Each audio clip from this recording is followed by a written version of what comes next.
saçlarım kardır, deli rüzgarlarım vardır.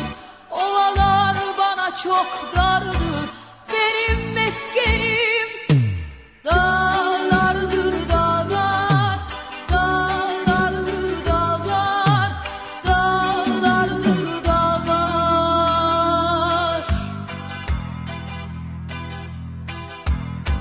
Şehirler bana bir tuzak, insan sohbetleri yasak. Uzak olun benden uzak, benim meskenim dağlardır dağlar, dağlardır dağlar, dağlardır dağlar.